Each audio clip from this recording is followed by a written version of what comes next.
हमारे हृदय हरि हृदय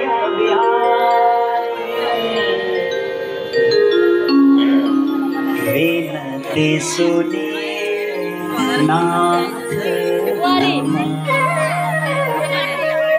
आज आएर आफ्नो सखीको साथमा आएर कुलदेवीको मन्दिरमा पूजा गर्दै हुनुहुन्छ। यहाँ अगाडि आएर पूजा नै गर्ने मनै मन लाग्छ। हे प्रभु, हे जगदीश्वर, अरूको बन्नु नपर्छ, हजुर आउनुहोस् जसरी भए पनि, होइन भने म आफ्नो देहलाई यही त्याग्न पनि पछि पर्दिन। प्रभु हजुर आउनुहोस् भनेर बडा दिव्य तरिकाले पूजन गरिरहनु भएको छ। सुन्दर आज भगवती माताको दिव्य कुलदेवीको पूजा गर्दै हुनुहुन्छ। अगाडि आएर यहाँ फुल पुष्पहरू अर्पण गर्दै हुनुहुन्छ। भगवानलाई लाग्यो उताबाट रथ हाँकेर आउनुभयो। रुक्मिणीले त भन्नुभएको पछाडिबाट आउनु गल्लीबाट, तर मूल द्वारबाटै आउनु। यहाँ अगाडि आएर पूजा गर्दै गर्नु।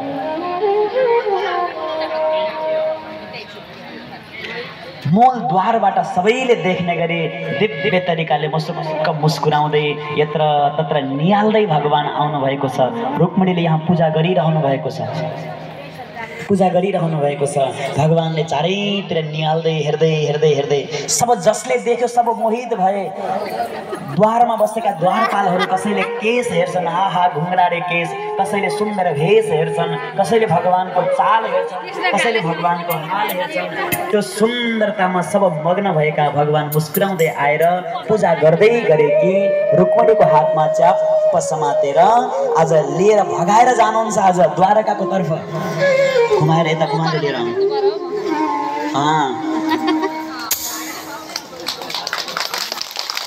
धेरै बेरसम्म त थाहा भएन, नेटो कटाइसकेपछि बल्ल ए लग्यो लग्यो लग्यो लग्यो, होइन ए कसले के लग्यो? श्री कृष्णले रुक्मिणीलाई हरण गरेर लगे। शिशुपाल आज डाँको छोडेर रुन थालेछ, रुन थालेछ। र मेरो रुक्मिणीलाई शिशु आज कसले हरण गरेर लिएर गयो? दौडिँदै जाने, दौडिँदै हात समातेर है, हात समातेर रुक्मिणीलाई समातेर। बाँसुरी बजाउनु पर्दैन। अब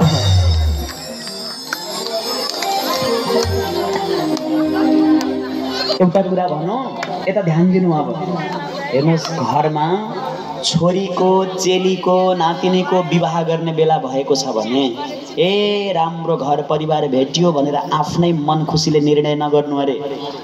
राम्रो, त्यही भएर राम्रोसँग बुझ्नुपर्छ है। भक्तवत्सल भगवानको अघि त भगवानले 12 बजे कथा विश्राम गर्ने, त्यसपछि भेग दिने, त्यसपछि फेरि तिलार्पण गर्ने, 3 बजेसम्म त सबै कार्यक्रम सम्पन्न गर्ने। यहाँबाट निस्किसकेका हुन्छौँ। आजै हो, अब जति आनन्द लिए पनि भक्तवत्सल भगवानको ल पूजनको कार्य, विवाहको कार्य अगाडि बढाउनु पर्यो। माला कहाँ छ? फुलको माला यहाँ लैजानु। ल 2वटा माला यहाँ छ। अनि बिहेमा माला तयारी गर्नु पर्दैन त। ल बाजाहरू बज्न थाले, नौमती बाजाहरू सुन्दर तरिकाले भगवानको विवाहको कार्य अगाडि बढिरहेको छ। अग्रभागमा आउनु, अग्रभागमा पहिला गएर बस्नु, पहिला जल्दी छेक्ने। अहिले बल्ल रुक्मिणी देवी प्रसन्न हुनुभएछ। अब त मक्खा पर्नु भएको छ। विवाहको कार्य अगाडि बढ्नु पर्यो। पुरेली गुरुज्यू परुवामा जल्लिएर भगवानलाई प्रदक्षिण अगाडि फर्केर बस्नु। खोइ त लोकन्तले यसो सहयोग गर्नु पर्यो के।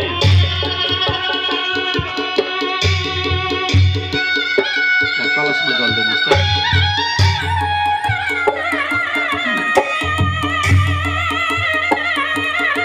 कलशमा जल दिनु त पहिला।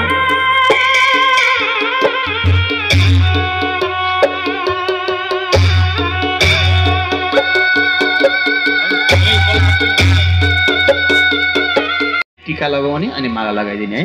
थोरै यसलाई बढाउनु त, यहाँ मेरो आवाजै सुन्ने। बाजा बजिन्छ। यता फर्केर लाउनु पर्थ्यो। ल टीका लगाइदिने एक आपसमा पहिला। यता फर्केर चाहिँ लाउनु नि हो। दुवैजनाले सँगै टीका लगाउने। बाँसुरीलाई कम्मरमा च्याप्नु न हजुरले।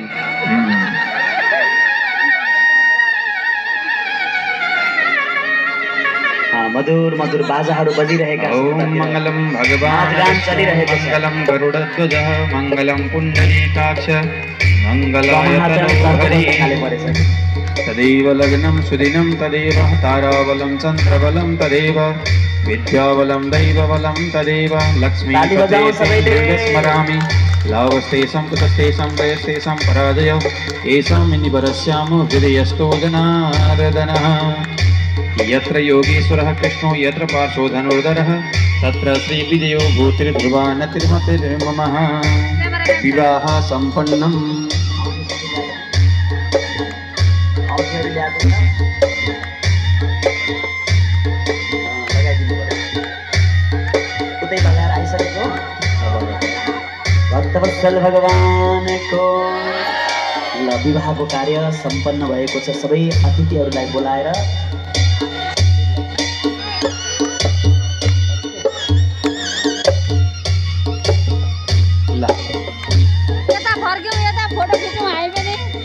ल अब हजुरले स्वयंवरको कर्म पुरा भएको छ। भगवानले अब आफ्नो अर्धाङ्गिनीलाई सिन्दुर र पोते लगाएर आफ्नो बनाउनुहुन्छ। यसो रातो सिन्दुर लगाइदिने।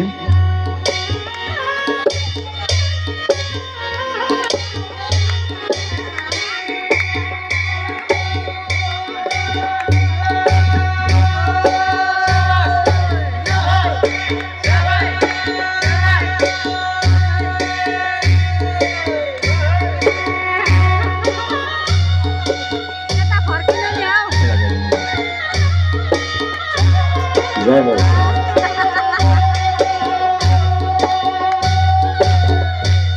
ल विवाह कार्य सुसम्पन्न।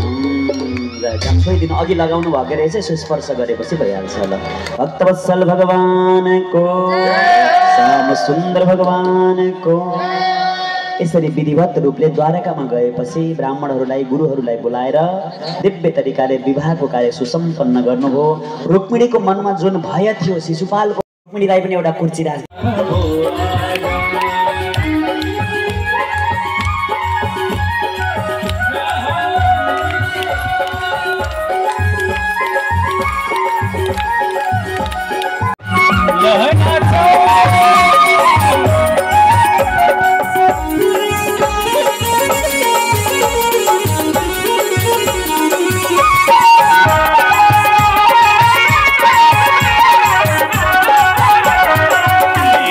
वसुदेव पिता अनि सँगै बलराम, वसुदेव पिता अनि सँगै बलराम।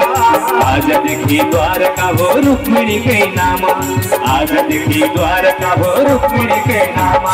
झ्याइ झ्याइ बजेको बाजा कृष्णको विवाह हो। झ्याइ झ्याइ बजेको बाजा कृष्णको विवाह हो।